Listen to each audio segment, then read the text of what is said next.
명하노니. 아멘.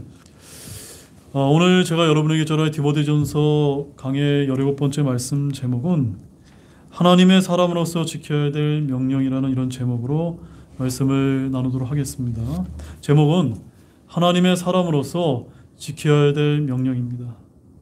오늘 본문 말씀을 보게 되면 바울은 디모데를 향해서 11절 말씀에 오 하나님의 사람아 라고 부르고 있는 것을 우리가 볼 수가 있습니다. 그러면서 젊은 목회자인 디모데에게 하나님의 사람이라면 무엇을 지켜야 하는지를 여기서 이제 말씀을 하고 있습니다. 자, 그럼 본문 말씀을 통해 하나님의 사람이 지켜야 될 명령이 무엇인지 이 시간 이제 자세히 하나하나씩 살펴보도록 하겠습니다. 먼저 11절 말씀을 다시 한번 보겠습니다. 그러나 오 하나님의 사람아 너는 이것들을 피하고 의와 하나님의 성품과 믿음과 사랑과 인내와 온유를 추구하라. 먼저 바울은 6장의 앞 단락에서 언급한 거짓 교사들과 대조하듯이 디모데를 이제 가리켜서 오 하나님의 사람아 라고 이렇게 부르고 있습니다. 사실 이 하나님의 사람이라고 하는 이 영광스러운 호칭은 구약에서 모세와 다윗과 같은 위대한 지도자나 사무엘이나 엘리야와 같은 대언자 등 소수의 사람에게 붙였던 아주 귀한 호칭이었습니다. 또한 신약에서는 성숙한 그리스도인 외에는 오직 이 구절에서만 쓰인 아주 귀한 호칭이라는 것을 여러분들이 기억하시길 바랍니다. 디모데후서 3장 17절 말씀을 잠깐 보시기 바랍니다. 디모데후서 3장 17절 말씀을 보게 되면 거기 이런 말씀이 이제 기록이 되어 있습니다. 이것은 하나님의 사람이 완전하게 되어 모든 선한 일에 철저히 갖추어지게 하려 함이라. 구약에서는 이제 아주 소수의 대언자나 지도자에게만 하나님의 사람이라고 하는 이런 호칭이 쓰였고, 신약에서는 딱 두 구절입니다. 오늘 보시는 본문 11절과 여기 이제 디모데후서 3장 17절 말씀인데, 사실 신약에서는 모든 그리스도인이 하나님의 아들이요 하나님의 대사요 하나님의 종이요 하나님의 사람입니다. 그런데 여기서 하나님의 사람이라는 표현은 신약 성경에서 오직 이 구절과 디모데후서 3장 17절에서 보는 것처럼 뭐라고 이제 말씀하고 있습니까? 완전하게 되어 모든 선한 일에 철저하게 갖추게 된 성숙한 그리스도인을 지칭할 때 쓰는 매우 잘 쓰이지 않는 독특한 표현이라는 것을 우리는 알 필요가 있습니다. 자, 그렇다면 하나님의 사람이라는 호칭 속에는 어떤 의미가 담겨 있는 것일까요? 먼저 사람을 중심으로 우리가 생각을 해본다면 오직 믿음으로 살고 평생을 하나님을 위해 헌신했던 사람이라는 의미가 담겨 있습니다. 이는 우리가 어떤 사람을 부를 때 뭐라고 부릅니까? 어떤 신념을 가진 사람이라거나 산 사람 등으로 부르는 것과 비슷합니다. 하지만 더 중요한 것은 이 호칭이 하나님의 관점에서 내려지는 평가라는 점입니다. 곧 하나님께서 인정하시고 특별한 사랑으로 사명을 맡겨 사용하신 사람이라고 하는 그런 호칭이 되는 것입니다. 그리하여 그 사람의 말은 곧 하나님의 말이요 그 사람의 모습은 곧 하나님이 보여주시는 모범이 이제 되는 것입니다.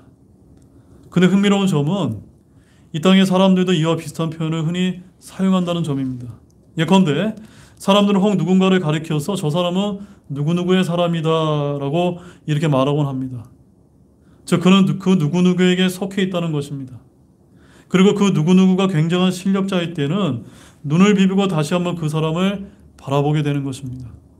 하지만 여러분, 우리가 잘 알고 있듯이 사람의 마음이나 믿을 만한 것이 못 된다는 점입니다. 그렇기 때문에 무슨 사건만 터지면 어제까지만 해도 그는 내 사람이라고 장담했던 자들이 그런 이름을 들어본 적도 없다라며 태도를 바꾸는 것을 우리는 언론을 통해서 자주 보고 있지 않습니까? 그러나 우리 하나님은 다르다는 것입니다. 곧 우리 하나님께서는 한번 택하시면 끝까지 믿어주시고 인정해주시며 심지어 자신을 부인할 때조차 신뢰와 사랑의 끈을 놓지 않으시는 분이시라는 사실을 여러분이 잘 아실 것입니다. 더구나 우리 하나님은 온 우주의 창조주요 왕들의 왕이며 주들의 주이십니다. 그렇게 이 땅에 그 누구와도 비교가 되지 않는 그런 분이십니다. 세상 사람들이 잠시 있다가 사라지는 그 누구의 사람이 되기 위해서 그토록 애쓰는 것에 비해 우리 성도들 가운데 하나님이 사람이 되기 위해서 그렇게 노력하는 사람이 그리 많지 않는 것 같습니다. 하지만 진정한 성공과 영광이란 이 땅의 사람으로부터 인정받아 그의 사람이 되는 것이 아니라 무엇일까요? 바로 영원하신 주 하나님으로부터 인정받아 하나님의 사람이 되는 것임을 결코 잊지 마시기 바랍니다. 아멘이십니까? 우리는 평생을 오직 주님을 위해 애쓰고 헌신함으로써 하나님으로부터 사도행전 13장 22절 말씀처럼 그는 내 마음에 맞는 사람이라고 불렸던 다윗과 같이 하나님으로부터 인정을 받고 또 세상 사람들로부터도 그는 진정한 하나님의 사람이었다는 평가를 받을 수 있는 복되고 영광스러운 모든 분들이 되시기를 소망합니다. 자, 본문 11절 말씀을 이어서 보시게 되면 거기 이제 이런 말씀이 기록되어 있습니다.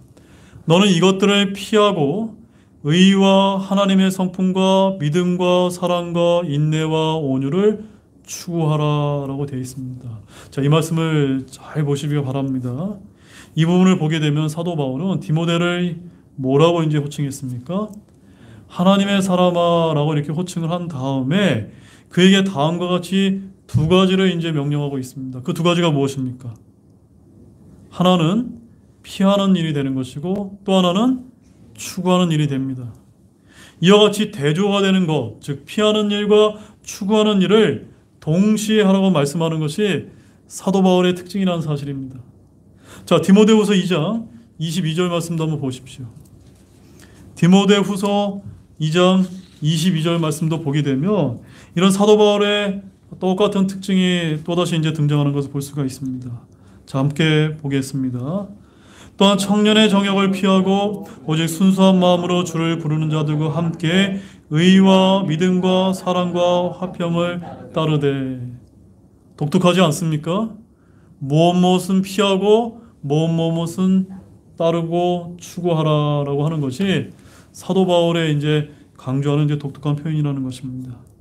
이렇게 영적 싸움을 하면서 하늘나라를 향해 나아가는 우리 그리스도인들은 이처럼 날마다 피하고 날마다 추구하는 일을 동시에 해야 될 줄로 믿으시기 바랍니다. 자, 그러면 우리는 무엇을 피하고 무엇을 이제 추구해야만 될까요? 여러분 어떻게 생각되십니까? 무엇을 피하고 무엇을 추구해야 될까요? 먼저 우리는 진리가 아닌 것은 어떻게 해야 될까요? 피해야만 됩니다. 진리가 아닌 것은 피해야만 됩니다. 본문 4절 말씀처럼 논쟁과 말다툼을 좋아하고 거짓을 말하는 자들은 피해야만 됩니다. 또한 정욕을 피해야 됩니다. 또한 우리를 유혹하며 죄악을 저지도록 만드는 그러한 장소들을 우리는 피해야 될 줄 믿으시기 바랍니다. 마치 요셉이 보디발의 아내가 유혹할 때 신속히 그곳에 빠져나왔던 것처럼, 또한 다윗이 잠자는 사울을 보았을 때 하나님의 기름 부음을 받은 자를 해치지 않기 위해서 어떻게 했습니까? 신속히 그 자리를 피했던 것처럼 그렇게 할 필요가 있다는 점입니다. 또한 우리는 이처럼 악을 행하기 쉬운 장소를 보면 떠나고 피하되 되도록 신속히 행함으로써 마귀가 쳐놓은 시험과 올무에 빠지지 않도록 조심해야 된다는 점입니다. 반면에 우리는 진리를 추구하는 일도 어떻게 해야 될까요? 신속히 해야 되는 것입니다. 그래서 11절 말씀처럼 의와 하나님의 성품과 믿음과 사랑과 인내와 온유를 추구하는 명령이 주어지면은 어떻게 해야만 될까요? 주저하지 마시고 망설이지 마시고 신속히 행하는 것이 중요하다는 것입니다. 아멘이십니까? 이렇게 우리는 하나님의 명령을 따르는 일에도 신속하게 하시기를 바랍니다. 마치 아브라함이 이삭을 바치라는 명령을 받았을 때 주저하지 않고 신속히 행했던 것처럼 말입니다. 자, 창세기 22장 3절 말씀을 한번 찾아보시겠습니다.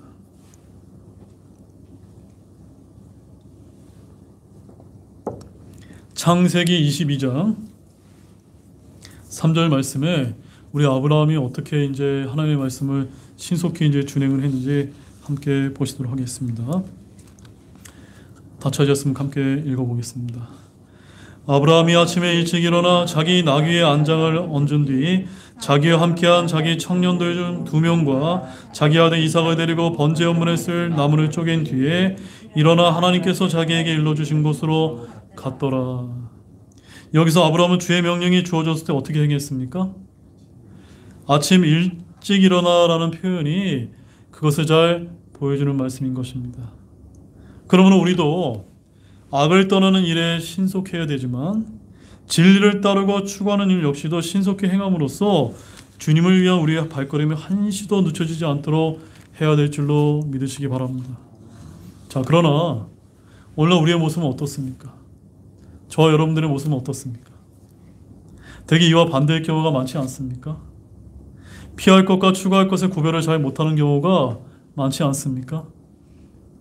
악과 시험의 장소를 보면 신속히 피하기는커녕 자꾸 미련을 두고 머뭇거리지는 않습니까? 그러다가 결국 사탄의 올매에 빠져 많은 고통을 겪는 경우가 적지 않지 않습니까? 또한 진리와 명령을 따름에도 신속히 행하기보다는 게으르고 느릴 때가 더 많지 않습니까? 그래서 그 즉시 수행하기보다는 잠언 기자가 언급한 게으름뱅이처럼 이리저리 미룰 핑계거리를 찾고 있지는 않습니까? 잠언 26장 13절 말씀을 보십시오. 잠언 26장 13절 말씀에 우리 잠언 기자가 뭐라고 이제 우리에게 지혜의 말씀을 주는지 함께 보시도록 하겠습니다. 잠언 26장 13절 말씀에 이렇게 이제 기록이 되어 있습니다. 같이 보겠습니다. 게으른 자는 말하기를 길에 사자가 있다, 거리에 사자가 있다 하느니라. 왜 게으른 자가 길에 사자가 있다, 거리에 사자가 있다라고 이야기합니까? 가기가 싫은 거예요. 너무너무 게을러서 자꾸 어디에도 사자가 있다, 저기도 사자가 있다라고 얘기하는 겁니다. 우리 형제자매님 이 말씀을 이제 들으면서 이제 웃으시지만 이것이 남의 모습이 아닙니다. 저희들의 모습이지 않습니까? 잠언 기자의 말처럼 핑계거리를 찾으면 이 세상 모든 것이 날마다 빠르게 달라지고 되는데 우리의 믿음 생활은 어떤 것 같습니까? 항상 제자리 걸음이며 주님을 향한 우리의 걸음이 거북이처럼 느리지는 않는지 곰곰이 생각해 보시기를 바랍니다. 따라서 오늘 이 시간 우리는 모두 다시 한번 마음을 새롭게 함으로써 우선 피할 악과 추구할 진리에 대한 분별을 여러분이 하셨다면 악을 피함에 있어서나 진리를 추구함에 있어서 신속히 행하시기를 바랍니다. 사도 바울이 인생의 마지막 달려갈 길을 끝마친 시점에 승리의 외침을 외쳤던 것처럼 우리도 그와 같이 우리의 인생의 달려갈 길을 끝마칠 수 있기를 진실로 원합니다. 자, 우리 디모데후서 4장 7절과 8절에서 이 사도 바울이 자신의 인생의 마지막 때에 어떻게 고백했는지 한번 보도록 하겠습니다. 이 사도 바울의 외침이 저와 여러분의 마지막 외침이 되기를 진실로 소망합니다. 같이 보겠습니다. 내가 선한 싸움을 싸우고 나의 달려갈 길을 끝마치고 믿음을 지켰으므로 이후로는 나를 위해 의의 왕관이 예비되어 있나니 죽어도 의로우신 심판자께서 그날에 그것을 내게 주실 것이요 내게만 아니라 그분의 나타나심을 사랑하는 모든 자들에게도 주시리라. 여러분은 이 의의 왕관이 예비되어 있음을 믿으십니까? 그러면 그 의의 왕관을 받으시기 위해서 끝까지 여러분의 인생의 마지막 길을 달려가시기를 원합니다. 악은 피하시고 진리는 추구하는 일에 신속히 행하시는 우리 모두가 되기를 원합니다.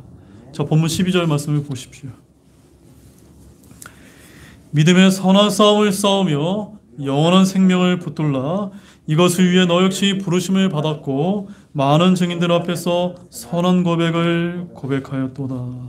자, 이제 12절 말씀을 보게 되면 사도 바울은 디모데에게 뭐라고 명령을 하고 있습니까?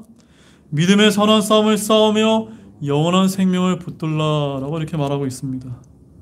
여기서 싸움과 혹은 싸우라는 말은 원래 상을 얻기 위해서 경쟁하는 것이라는 그런 이제 뜻이 되기도 하는데 그 때문에 혹자는 운동 경기를 염두에 둔 표현이라고 해석하는 분들이 있습니다. 하지만 우리 그리스도인의 싸움은 본질적으로 사탄 마귀와의 영적 싸움이기 때문에 여기서의 승리하는 자에게는 하나님의 보상이 있음을 기억할 때 보다 넓은 의미의 전쟁의 개념에서 생각하는 것이 더 타당하다고 저는 그렇게 믿고 있습니다.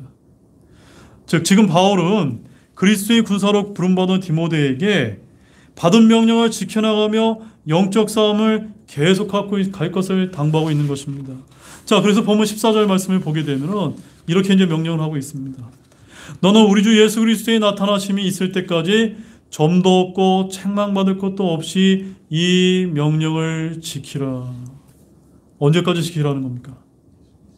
예수님께서 다시 오실 때까지 점도 없고 책망받을 것도 없이 해야 되는 것이, 이것이 이제 우리의 사명이라는 것입니다. 근데 이어지는 14절 말씀을 보면은 이 명령을 언제까지 지키라고 강조하고 있습니까? 주 예수 그리스도의 나타나심이 있을 때까지, 즉 재림을 언급하면서 그때까지 받은 명령을 지킬 것을 말씀하고 있는 것입니다. 이 말씀은 우리가 믿음의 선한 싸움을 싸워나가는 데 있어서 많은 도움과 위로가 되어지는 말씀이 아닐 수가 없습니다. 왜 그럴까요, 여러분? 그 이유는 성도들의 영적 싸움에는 결코 휴전이 없음을 알려주는 것이기 때문입니다. 무엇이 없다고요? 휴전이 없습니다. 12절을 우리가 자세히 보게 되면은 싸우라라고 되어 있는데, 그 영어 킹제임스 성경에 보면 뭐라고 되어 있습니까? fight라고 되어 있습니다. fight. 네. 싸우라는 명령이 과거 시제, 미래 시제가 아니라 어떻게 되어 있습니까? 현재 시제로 되어 있음을 주목하시기 바랍니다. 이것이 무슨 뜻입니까? 그 싸움이 결코 중단될 수 없는 계속적인 과정임을 암시해주는 말씀입니다. 베드로전서 5장 8절 말씀을 찾아보시게 되면 거기에 이제 이런 말씀이 또 기도록 되어 있습니다. 베드로전서 5장 8절에 정신을 차리라, 깨어 있으라, 너희 대적 마귀가 울부짖는 사자같이 들어다니며 삼킬 자를 찾나니. 왜 그런지 아시겠죠? 사탄 마귀의 본질을 생각할 때 이는 너무나도 당연한 일이기 때문입니다. 마귀는 울부짖는 사자와 같이 두루다니며 삼킬 자를 찾아자는 존재입니다. 따라서 이런 마귀와의 영적 싸움에는 휴전이 있을 수 없는 것입니다. 그렇기 때문에 우리는 한시의 방심이나 게으름도 허용되지 않는 것입니다. 이렇게 볼 때 우리 신약 성도의 삶은 참으로 쉽지 않습니다. 맞습니까? 연약한 우리 인간이 한시도 방심하지 않고 영적 싸움을 계속한다는 것은 실로 어려운 일이기 때문입니다. 더구나 그 싸움이 언제 끝날지, 또 그 결말이 어떠할지를 전혀 알 수 없다면 이것이야말로 절망 그 자체라고도 할 수 있습니다. 그런데 바로 이에 대해서 사도 바울은 실로 어둠을 비추는 빛처럼 반갑고 희망적인 사실을 말씀하고 있습니다. 자, 그 말씀이 무엇일까요? 그때가 되면 주님께서 자신의 때에 그 나타나심을 보여주실 것이라는 사실입니다. 자, 15절 말씀을 보십시오. 거기 뭐라고 기록되어 있습니까? 본문 15절에 그분께서 자신의 때에 그 나타나심을 보이실 텐데, 예수님의 재림이 우리에게 희망이 되고 소망이 되는 것입니다. 그래서 사도 바울이 뭐라고 얘기했습니까? 우리 신약 성도의 복된 소망이라고 표현하고 있지 않습니까? 바로 그때 이 모든 싸움이 끝나며 이를 위해 싸웠던 성도들에게는 승리와 영광이 기다리고 있음을 말해주는 것이기도 합니다.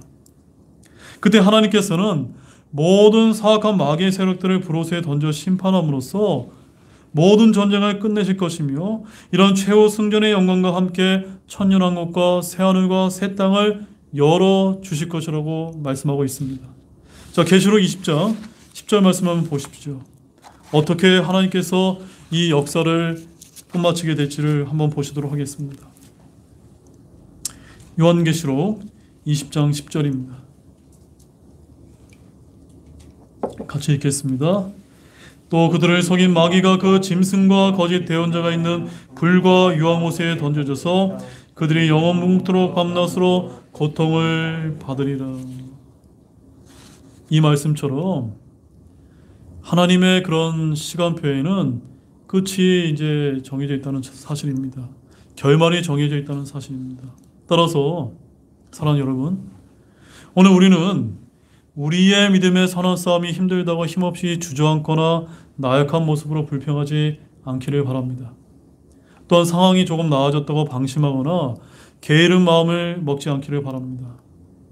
우리의 영적 싸움에는 비록 휴전은 없지만 그 결과가 이와 같은 영광과 승리로 보장되어 있음을 믿으시면서 최선을 다함으로써 최후의 순간에 영광스러운 보상을 누리는 모든 복된 성도들이 되시기를 바랍니다. 또 우리는 이것을 위해 부르심을 받았음을 아시기를 바라며 선한 고백을 하시는 저와 여러분들이 되기를 원합니다. 그래서 본문 12절 말씀 하반절에 뭐라고 이제 기록되어 있습니까? 이것을 위해 너 역시 부르심을 받았고 많은 증인들 앞에서 선한 고백을 고백하였도다. 아멘이시죠? 우리 이것으로 부르심 받은 것이고 이것으로 또한 선한 고백을 해야 될 줄로 믿으시기 바랍니다. 자, 본문 13절 말씀입니다. 같이 보겠습니다. 모든 것을 살리시는 하나님의 눈앞에서와 본디오 빌라도 앞에서 선한 고백을 증언하신 그리스도 예수님 앞에서 내가 내게 명하노니. 자, 이제 13절 말씀을 보면 사도 바울은 디모데에게 다시 한번 엄숙히 명하기 위해 하나님과 그리스도의 이름을 언급하고 있는 것을 볼 수가 있습니다. 그러면서 본디오 빌라도 앞에서 선한 고백을 증언하신 그리스도 예수님이라고 하였습니다. 되게 그리스도에 대해서 말씀을 할 때 그분의 신성과 거룩함을 언급하는 것이 보통인데 갑자기 빌라도 앞에서 선한 고백을 하신 증언자로서 예수님을 언급하는 것이 우리에게는 다소 생소하게 이제 느껴집니다. 하지만 여기에는 깊은 뜻이 담겨 있다는 것을 알 필요가 있습니다. 왜냐하면 바로 앞에서 바울은 디모데가 과거에 많은 사람들 앞에서 했던 증언을 회상시킨 바 있기 때문입니다. 무슨 말씀이냐면 여기서 증언자로서 그리스도 예수님을 언급한 이유는 바로 주님과 같은 자세로 과거에 했던 증언과 고백을 지켜나가라는 그런 의미가 담겨 있기 때문인 것입니다. 자, 그렇다면 우리 주님께서 어떻게 증언하셨기에 이렇게 사도 바울은 말하고 있는 것일까요? 요한복음 18장과 19장을 보게 되면 우리 주님께서 재판을 받으시는 장면이 기록되어 있습니다. 자, 그 일부분만 우리 함께 한번 보도록 하겠습니다. 요한복음 19장 8절에서 11절 말씀입니다. 요한복음 19장 8절에서 11절 말씀입니다. 자, 함께 읽어보겠습니다.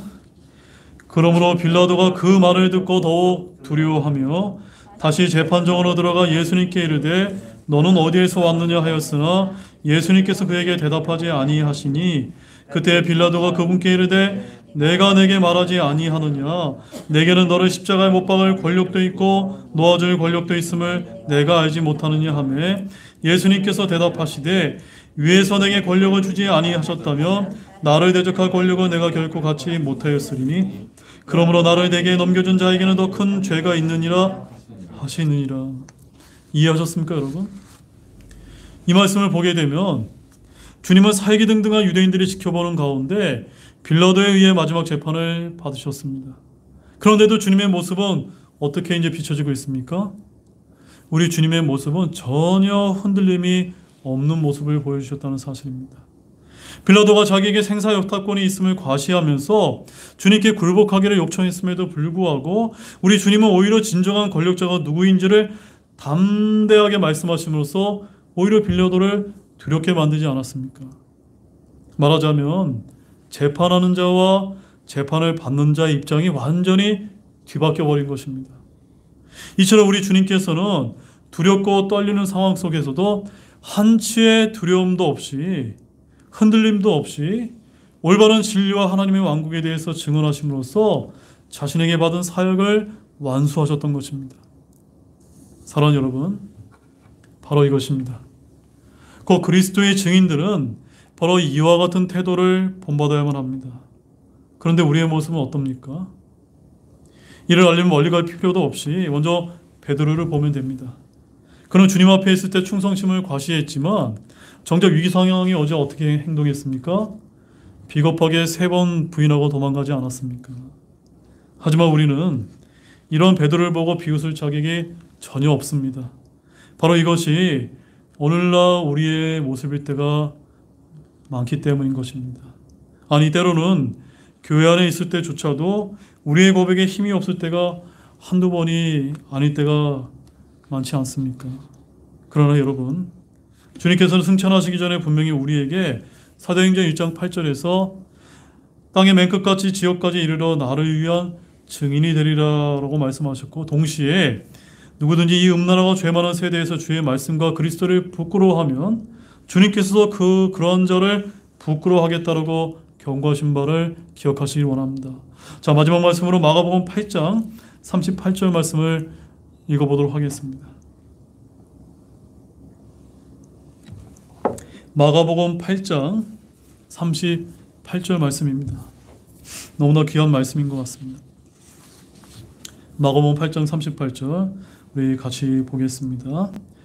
그러므로 누구든지 이 음란하고 죄 많은 세대에서 나와 내 말들을 부끄러워하면 사람의 아들도 자기 아버지의 영광 속에서 거룩한 천사들과 함께 올 때 그를 부끄러워하리라 하시니라.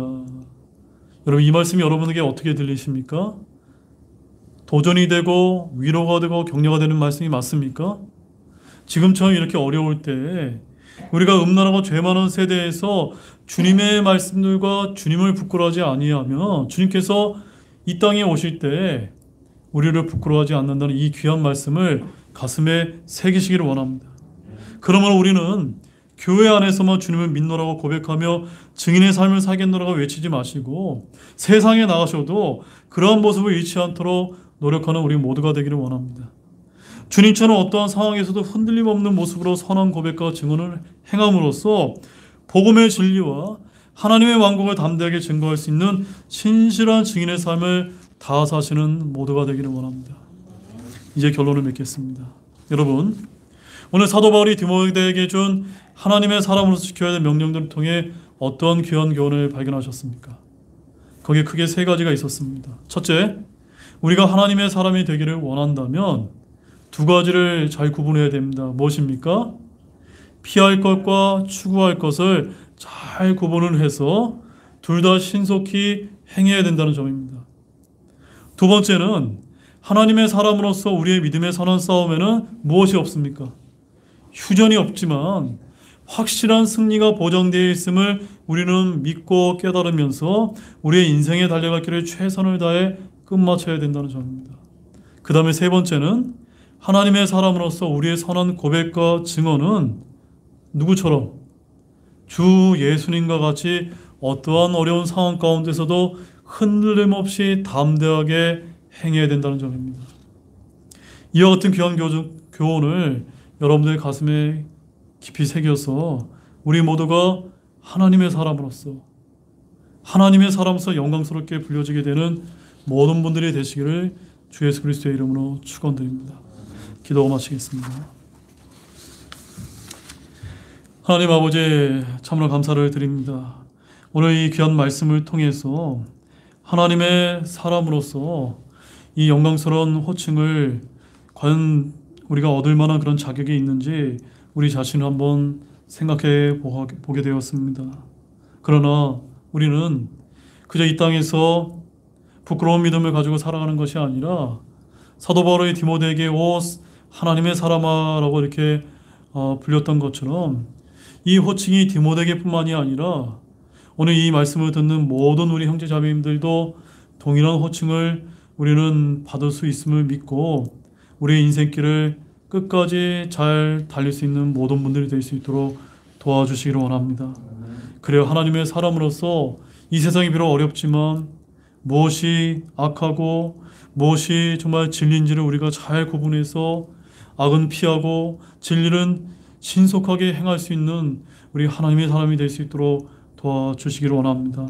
그리고 그 어떤 어려운 상황 가운데서도 정말 주님의 증인으로서 담대하게 정말 선언할 수 있는 우리 모든 우리 등대교회 형제자매이 될 수 있도록 주님께서 이끌어 주시기를 원합니다. 참으로 감사를 드리며 이 모든 말씀 예수님의 이름으로 간절히 기도를 드렸습니다. 아멘.